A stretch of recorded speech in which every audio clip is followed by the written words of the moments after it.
Some messages are lost to time. Some drift across oceans, carried by storms and tides, forgotten by everyone.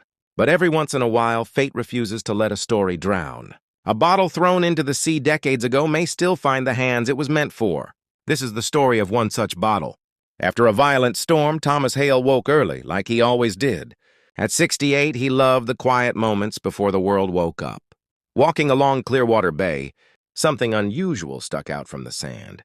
A weather-worn green bottle tangled in seaweed. At first, he thought it was just trash washed ashore, but when he picked it up, he felt weight inside. He tilted it. A rolled piece of paper.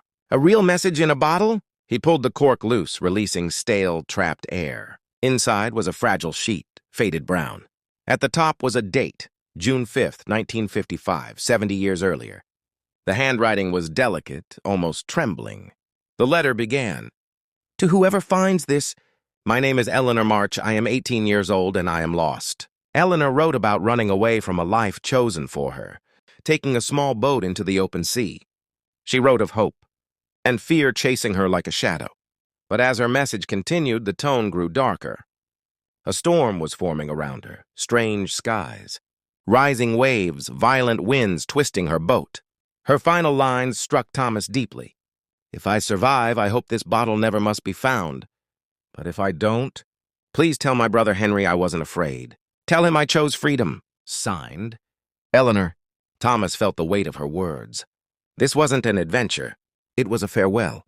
Unable to ignore the plea, he began searching. Libraries, old newspaper archives, every digital record he could find.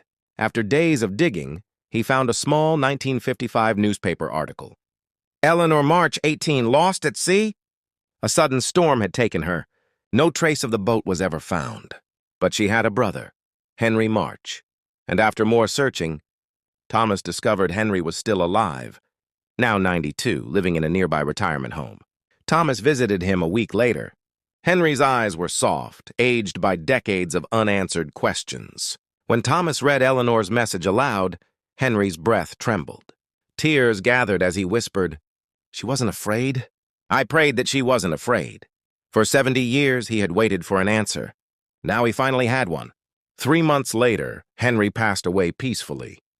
In his room, beside his bed, the framed letter rested like a returning soul finally home. Thomas attended the small funeral.